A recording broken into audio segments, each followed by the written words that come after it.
નમસ્કાર વિદ્યાર્થી મિત્રો, અક્ષય સ્કૂલ સીજી સ્કૂલમાં બધાનું સ્વાગત કરીએ છીએ।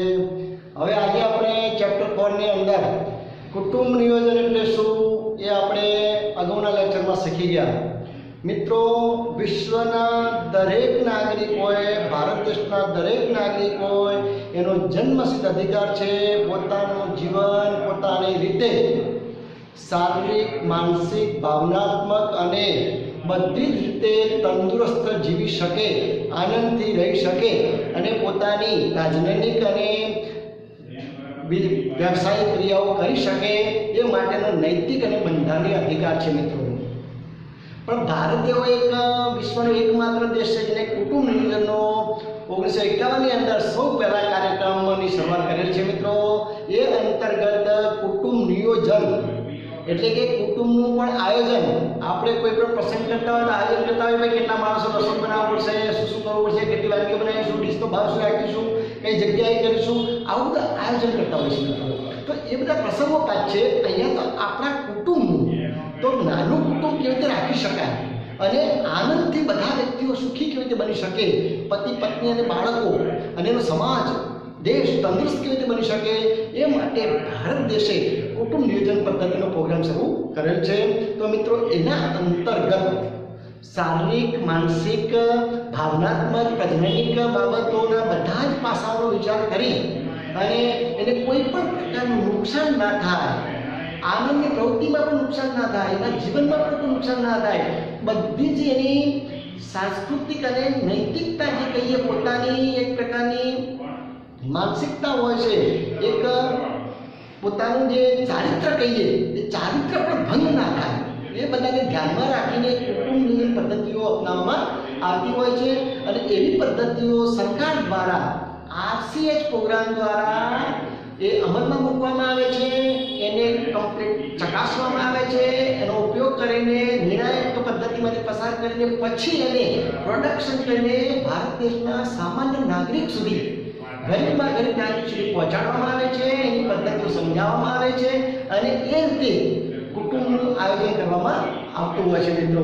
તો આ રીતે પોતાનું નૈતિક જીવન જીવતા જીવતા, પ્રજનનિક જીવન જીવતા જીવતા મિત્રો બાળકો ન થાય અને પાછા જ્યારે બાળકો રાખવા હોય, લાવવા હોય ત્યારે પણ રાખી શકાય, લાવી શકાય એવી સ્થિતિમાં જુદી જુદી પ્રકારની પદ્ધતિઓનો ઉપયોગ કરવામાં આવે છે, એને કુટુંબ નિયોજનની પદ્ધતિઓ કહેવામાં આવે છે। તો મિત્રો, કુટુંબ નિયોજન પદ્ધતિમાં સ્ત્રી પુરુષના લગ્નની વાત પહેલી આવે, બાળકો ક્યારે આવે તો લગ્ન પછી। ભારત દેશ એક સાંસ્કૃતિક દેશ છે, સંસ્કૃતિ આપણા ધરોહર છે આપણા દેશની, તો સંસ્કૃતિ જળવાય, દરેકનું એક પ્રકાર ચારિત્ર જળવાય એ માટે લગ્ન જરૂરી છે મિત્રો। લગ્ન પહેલા આપણે બાળકો લાવવા માટે ભારત દેશમાં એક પ્રચલિત નથી, ફોરેનમાં તો બહુ આપણે વિચારવું થતું નથી। તો લગ્નની ઉંમર એક આપણા દેશ નક્કી કરેલ છે મિત્રો, કાયદાકીય રીતે, કાનૂની રીતે સ્ત્રીઓની ઉંમર છે એ 18 વર્ષ છે મિત્રો, અને પુરુષની ઉંમર એટલે કે છોકરાઓની ઉંમર છે 21 વર્ષ છે। તો આ વર્ષે પુખ્ત છોકરા છોકરીની ઉંમર છે અને એવા છોકરા છોકરી જોડે લગ્ન કરી શકાય, નહીંતર એ બાળ લગ્નમાં ગણવામાં આવે છે અને બાળ લગ્ન કરે તો એ કાયદાકીય ગુનો છે, કાનૂની ગુનો છે મિત્રો, સજા થઈ શકે માતા પિતા અને એમને બાળકોને। તો એટલી ઉંમરથી વધારે બાળકો 18 છોકરીઓ અને 21 વર્ષે છોકરાઓની તો જ એમનું લગ્ન કરી શકાય અને એ તંદુરસ્ત ઉંમર છે, એની પરિપક્વતા ઉંમર છે અને તો જ એ સારા બાળકો પેદા કરી શકે, સમાજ તંદુરસ્ત બનાવી શકે, તંદુરસ્ત નાગરિકો ઉત્પન્ન કરી શકે છે। એના ધ્યાનમાં રાખીને મિત્રો જીવનમાં કુટુંબનું નિયોજન કરવા માટે પદ્ધતિઓ વિકસાવેલી છે। એવી પદ્ધતિઓમાં કેટલીક કુદરતી પદ્ધતિઓ છે અને કેટલીક કૃત્રિમ પદ્ધતિઓ છે, એના પણ પેટા પ્રકારો પડે છે। તો પહેલા આપણે કુદરતી પદ્ધતિઓ કઈ છે એની વાત કરીશું। તો અહીંયા કુદરતી કુટુંબ નિયોજનની પદ્ધતિઓમાં પહેલો પ્રકાર છે સામયિક સંયમ। સંયમ મિત્રો, સંયમ એટલે પોતાના મન ઉપરનો કંટ્રોલ, આત્મસંયમ, બરોબર છે। પતિ પત્ની હોય અને જે બાળકો ન લાવવા હોય તો પતિ પત્નીમાંથી ગમે તે એક વ્યક્તિ પોતાનો સંયમ રાખે તો બાળકો થતા નથી મિત્રો, બરોબર છે।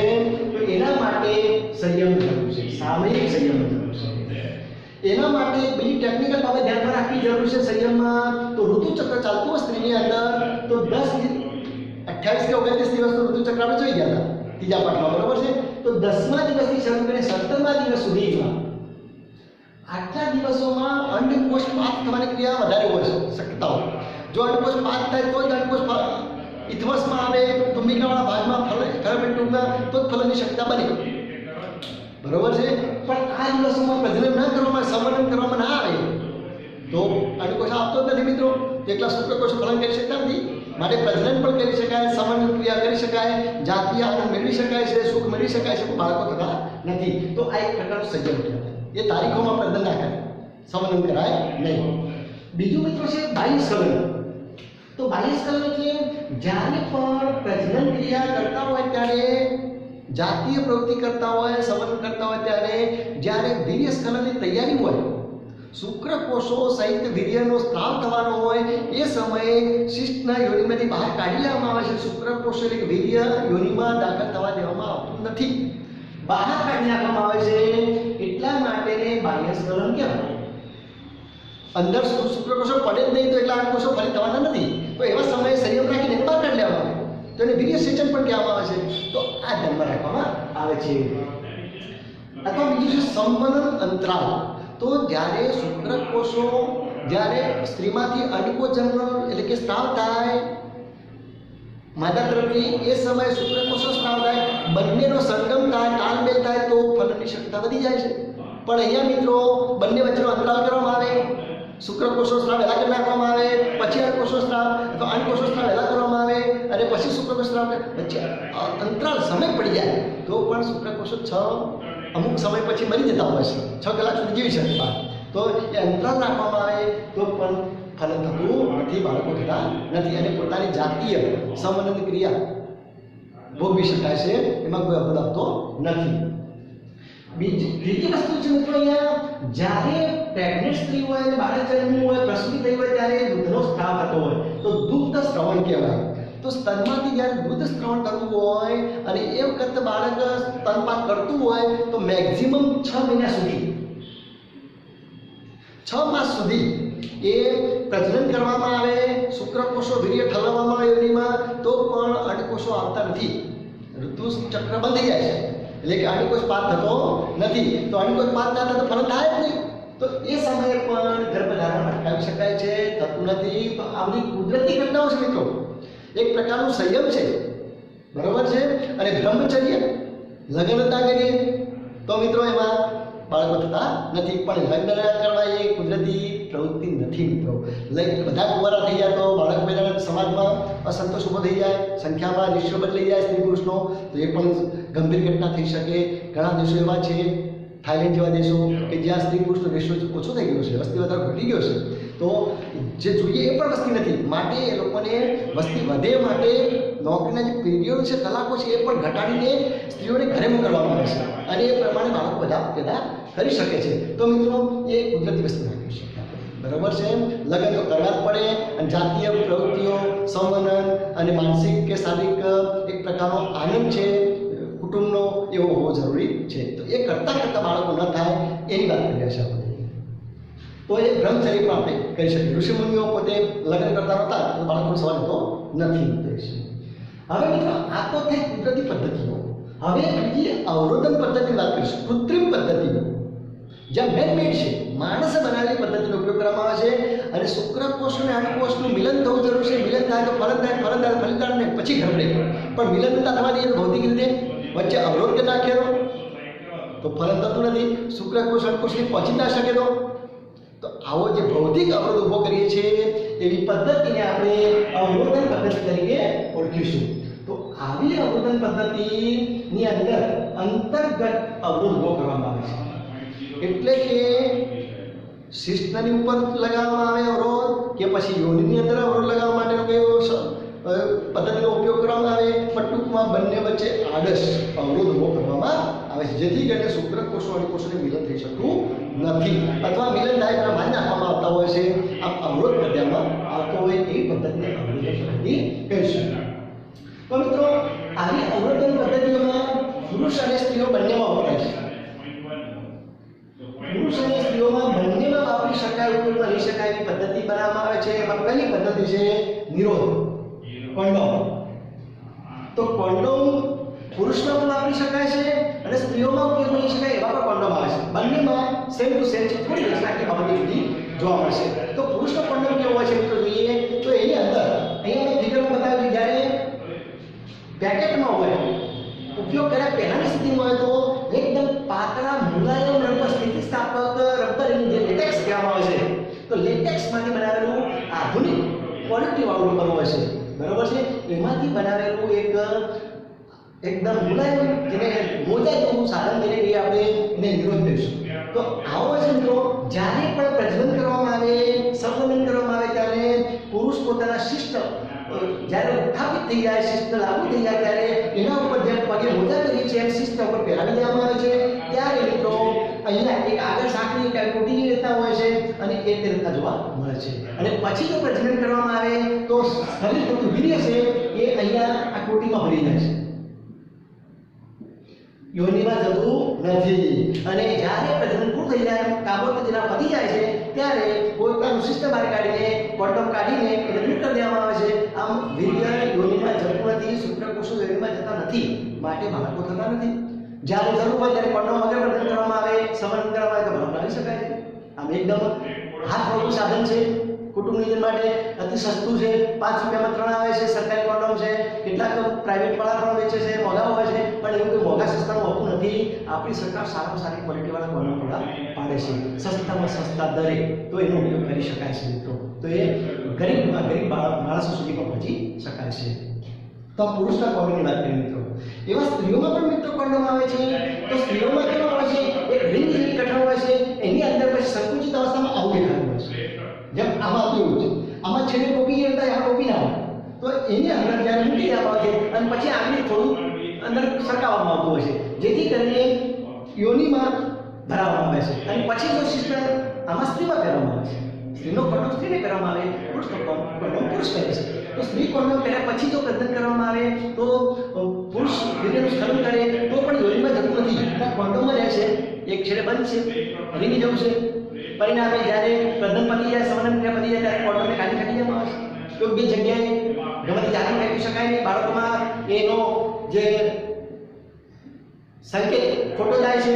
કેટલાક અજ્ઞાની સ્ત્રી પુરુષો હોય છે, ગમે ત્યાં ફેંકી જતા હોય છે, ત્યારે નાના બાળકોને ખબર હોતી નથી, ત્યારે બાળકો જોતા હોય છે ત્યારે એ સમાજમાં સંકેત ખોટો જાય છે. તો મિત્રો એનો ઉપયોગ કરીને યોગ્ય જગ્યાએ ડસ્ટબિનમાં એનો નિકાલ કરવો જોઈએ. તો એ ધ્યાનમાં રાખવું જોઈએ, જેથી કરીને સમાજમાં પણ બાળકોની એક સંસ્કૃતિ જળવાઈ રહે, એક સંસ્કાર જળવાઈ રહે, એ જરૂરી છે. આપણે આપણા સમાજને તંદુરસ્ત બનાવવાનો છે. તો એક સ્ત્રીમાં કોન્ડમ છે.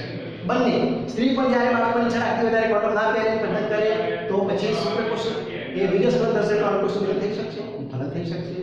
જ્યારે જરૂર છે ત્યારે પહેરવાનું નહીં, જ્યારે જરૂર નથી બાળકોની ત્યારે પહેરીને કામોત્તેજના અથવા સંવર્ધન પ્રજનનની ક્રિયાઓ કરો કરી શકાય છે. આમ જીવનમાં કોઈ પ્રકારનો અવરોધ થતો નથી, આનંદમાં કમી થતી નથી, કોઈ આડઅસર નથી, કોઈ નુકસાન નથી, અને એક તંદુરસ્ત સમાજનું નિર્માણ કરી શકાય છે, નાનું કુટુંબ રાખી શકાય છે. બીજું મિત્રો, આ તો કોન્ડમ વાત કરી, અવરોધ પદ્ધતિ એવી નવી પદ્ધતિ છે આંતરપટલ.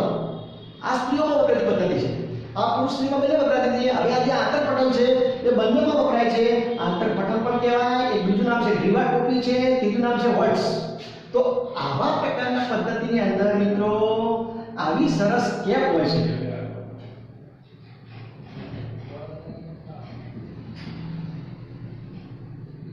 તો આવી જે ગ્રીવા ટોપી એટલે ગ્રીવાની અંદર કેપ ભરાવી દેવામાં આવે છે, અંદર છે થોડું રબર એ બંધ હોય છે એક છેડે. સ્ત્રીનો જે કોન્ડમ છે એ ટાઈપનું જોઈએ પણ થોડી રચના જુદી હોય છે. તો આવો આંતરપટલની અંદર ભરાવવામાં આવે, યોનિની અંદર ફસાવવામાં આવે છે, ભરાવવામાં આવે છે, અને પછી પ્રજનન કરવામાં આવે તો શિસ્તના છે એક પ્રકારે અંદર જાય ત્યારે લાંબુ થાય છે, બહાર કાઢેલી પાછું અતુલ્ય સ્થિતિમાં આવી જાય છે. વીર્ય સ્ખલન થાય તો એ યોનિની ગર્ભાશયમાં જતું નથી, એ પટલમાં અવરોધ થઈ જાય છે. જ્યારે પ્રજનન કરી લેવામાં આવે ત્યારે ગ્રીવા ટોપી બહાર કાઢી લેવામાં આવે, આંતરપટલ બહાર કાઢી ફેંકી દેવામાં આવે. આમ વીર્ય સહિત બહાર નીકળી જાય છે, અંદર જતું નથી, આ બાળકો થતા નથી. તો એવો એક પ્રકારનો સ્ત્રીઓમાં વપરાતી પદ્ધતિ છે. તો આ રીતે ગ્રીવાને ઢાંકવા માટે આવા ભૌતિક અવરોધો ઉભા કરીને આપણે કુટુંબનું નિયોજન કરી શકીએ છીએ. તો સ્ત્રી પુરુષમાં ગમે ત્યારે ઉપયોગમાં લઈ શકાય એવી પદ્ધતિઓ છે, એની કોઈ પ્રકારની આડઅસર પણ નથી, એકદમ સસ્તું અને સારામાં સારી પદ્ધતિઓ જોવા મળે છે. એમાં કંઈ નોલેજની પણ બહુ જરૂર હોતી નથી, અભણ માણસ પણ એનો ઉપયોગ કરી શકે છે. બીજું મિત્રો એની સાથે સાથે શુક્રકોષ નાશક ક્રીમ પણ આવે છે બજારમાં. પશ્ચિમી સંસ્કૃતિમાં વધારે હોય છે, ફોરેન દેશ, પશ્ચિમ કલ્ચરમાં, ફોરેન કલ્ચર કન્ટ્રીઝમાં. તો સુધરેલા દેશો છે શુક્રકોષ નાશક ક્રીમ બનાવવામાં આવે છે. જેમ આપણે શેમ્પુ આવે છે એ રીતે સ્પેશિયલ ક્રીમ બનાવવામાં આવે છે, એવી જેલ બનાવવામાં આવે છે, એવું ફોર્મ ફીડ બનાવવામાં આવે છે. તો જ્યારે પ્રજનન કરવામાં આવે એના પહેલા એવી ક્રીમ લગાવી દેવામાં આવે, એવી જેલ લગાવી દેવામાં આવે, એવું ફોર્મ લગાવી દેવામાં આવે, પછી પ્રજનન કરવામાં આવે, સંવર્ધન ક્રિયા કરવામાં આવે. તો એક પ્રકારના ફીડને કારણે, સાબુના જેવા કેમિકલને કારણે શુક્રકોષો મરી જાય છે. આમ શુક્રકોષો મરી જાય તો ફલન થઈ શકે ન રહે, બાસ ન બને, બાસુરી કહેવત લાગુ પડે છે. તો આ રીતે બાળકો થતા નથી. તો આવા પ્રકારના રસાયણનો ઉપયોગ કરીને પણ શુક્રકોષોને મારીને પણ ફલન અટકાવવામાં આવે છે. જ્યારે ફલન બાળકો જોઈતા હોય ત્યારે આવું ક્રીમ નહીં વાપરવાનું અને પછી પ્રજનન કરવાનું, સંવર્ધન કરવાનું, તો બાળકો લાવી શકાય છે. આમાંથી કોઈ જ આડઅસર નથી થતો અને બાળકો જ્યારે ઈચ્છા હોય ત્યારે લાવી શકાય છે, ના ઈચ્છા હોય ત્યારે એનો ઉપયોગ કરવાથી અટકાવી શકાય છે. બીજા પ્રકારના જોઈએ નવી પદ્ધતિ, તેમાં અંતઃગર્ભાશય ઉપાયો. અંતઃગર્ભાશય એટલે ગર્ભાશયની અંદર નાખીને ગોઠવવાના હોય સાધનો, એવા પ્રકારના મેથડને આપણે પદ્ધતિને આપણે શું કહીશું? અંતઃગર્ભાશયના ઉપાયો કહીશું, જેને ઇંગ્લિશમાં IUDs કહીએ છીએ. બરોબર છે? IUDs માં તમને સમજાવ્યા પહેલા શાસ્ત્રીઓમાં વપરાય છે મિત્રો.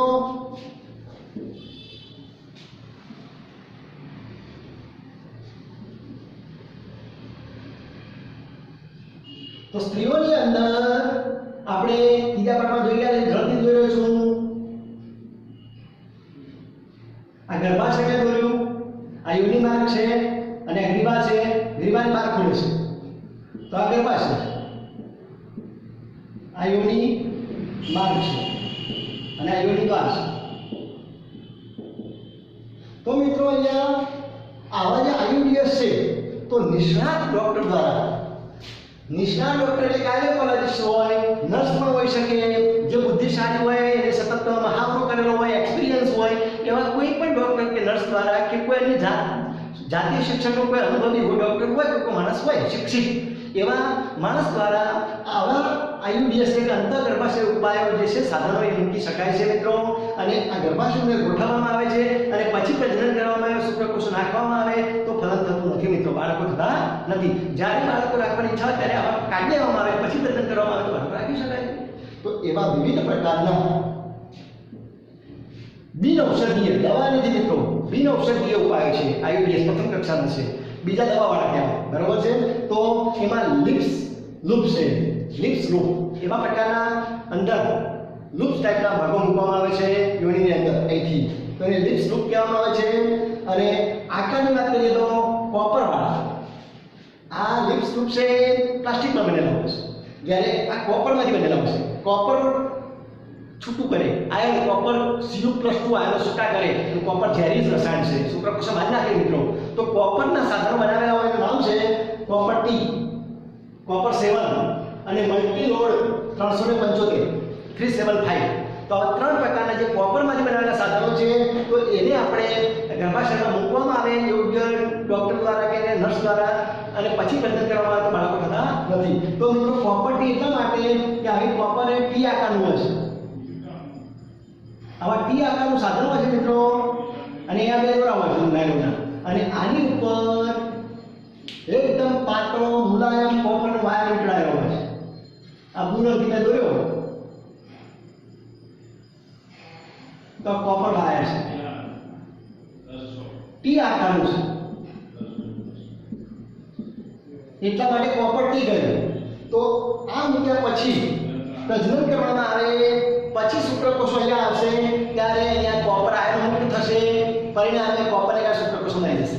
પોઈઝન છે એટલા માટે. બરોબર? શરીરને કોઈ નુકસાન કરતું નથી મિત્રો. એમાં પણ ઇન્ડિયન કંપની, ફોરેનની કંપની, સ્ટાન્ડર્ડ કંપનીઓ વાપરવામાં આવે તો કોઈ નુકસાન થતું નથી. અને લાંબા સમય સુધી 2-3 વર્ષ સુધી રાખી શકાય છે. જ્યારે બાળકની જરૂર હોય કાઢી લેવામાં આવે છે નર્સ જોડે જઈને, ડૉક્ટર જોડે જઈને, અને ફરતી પાછી બધી મૂકી શકાય છે. આમ બાળકો રાખવા હોય ત્યારે કાઢી લેવાની, ન રાખવા તો મૂકી શકાય છે, પ્રજનન કરી શકાય છે, પોતાનું જાતીય જીવન આનંદપૂર્વક પસાર કરી શકાય છે. તે કોપર T છે. કોપર 7 છે, સાંકળા આકારનું હોય ઇંગ્લિશ, અને 375 એમાં ગમે તે આકારનું હોઈ શકે. તો તો એ અંદર મૂકી શકાય છે અને શુક્રકોષોને લાવી શકાતા બારીશ નાખવામાં આવતા હોય છે, એટલા અંડકોષો બાળક પેદા કરી શકતા નથી. સાથે સાથે મિત્રો બીજું પણ એક વસ્તુ કાર્ય કરે છે. આ પ્રોપર્ટી વારંવાર ચાલતા હોય કે સ્ત્રીઓ કામ કરતી હોય ત્યારે એને દિવાલને અડે છે અંદર ગર્ભાશયને, એટલે વારંવાર ટચ થવાથી એક પ્રકારની જાતીય ઉત્તેજના મળતી હોય છે. જાતીય ઉત્તેજનાને કારણે અંડકોષ ખરેખર પરિપક્વ આવવો જોઈએ, 14મા દિવસે પુખ્ત થઈને અંડકોષ પાક થવો જોઈએ, પણ એ ભેગા થઈ જતો હોય છે, એટલે અપરિપક્વ અંડકોષ આવી જતો હોય છે ક્યારેક ક્યારેક. તો અપરિપક્વ અંડકોષ એ ફરક કરી શકતો નથી, તો એને કારણે અંડકોષ વહેલા આવી જાય, શુક્રકોષો મોડા આવે તો તાલમેલ થતો નથી અને અપરિપક્વ અંડકોષ ફલિત થઈ શકતો નથી. તો આ તાલમેલ એ થવાનું ના બને તો પણ બાળકો થતા નથી. તો આ બે કારણોથી આવા સાધનોથી કુટુંબ નિયોજન કરી શકાય છે, એની પર કોઈ આશા હોતી નથી. બીજી વાત કરીએ મિત્રો, અંતઃસ્ત્રાવ મુક્ત કરતા આઈબીએસ છે. તો કેટલાક એવા છે રાસાયણિક ઘટકો છે, એનો ઉપયોગ કરવામાં આવે છે. હોર્મોન્સ, ઇસ્ટ્રોજન અને પ્રોજેસ્ટેરોન જે માત્રાઓ છે એનો ડોઝ બનાવીને અને એની ગોળીઓ બનાવીને ઉપયોગ કરવામાં આવે છે. તો એવા પ્રકારના પ્રોજેસ્ટાટ્સ જેને કહીએ LNG-20 વગેરે વપરાતા હોય છે, જે શુક્રકોષને મારી નાખે છે અને ગર્ભાશયમાં મૂકવામાં એને ઓટોમેટિક મારી નાખતા હોય છે અને બાળકો થતા નથી. અને ગ્રીવાને વિરોધ બની નાખે. ખરેખર તો ગ્રીવા એકદમ શ્રેષ્ઠ બનવી જોઈએ, ગર્ભાશય પાકડી સ્ત્રી તો બધી ગાદી જેવી બનવી જોઈએ, જેથી કરીને ગર્ભ સ્થાપન થઈ શકે, પણ અહીંયા ઊંધું કરી નાખે. બરોબર છે, ફલ ના થાય કે સ્થિતિ નિર્માણ કરે છે. તો એ પ્રકારના અંતઃસ્ત્રાવ કરતા પણ આઈડિયા જોવા મળે છે. તો આ બધી પદ્ધતિઓ આપણે વ્યાપક એટલે કે સામૂહિક સમાજમાં ઉપયોગ કરી શકાય છે. એકદમ સારી, સસ્તી, એકદમ અભણ માણસો પણ ઉપયોગ કરી શકે એવી પદ્ધતિઓ છે. હાથ વગી છે, બધી જગ્યાએ મળી શકે એવી પદ્ધતિઓ છે, સસ્તી છે, એને કારણે લઈ શકે છે દરેક માણસો ઉપયોગ અને કુટુંબનું નિયોજન કરી શકે છે. તો આ રીતે નાનું કુટુંબ, સુખી કુટુંબ રાખવા માટે પદ્ધતિઓનો ઉપયોગ કરવો જોઈએ અને બાળકો ના લાવવા જોઈએ. ઈચ્છિત બાળકો લાવવા જોઈએ, બાકી ના લાવવા જોઈએ નહીં. એક કે અમે બે અમારું એક એ સિદ્ધાંત સૂત્ર છે, એને અપનાવવું જોઈએ, એ માટેની પદ્ધતિઓ છે. બાકીની પદ્ધતિઓ મિત્રો નેક્સ્ટ લેક્ચરમાં આપણે જોઈશું. નમસ્કાર.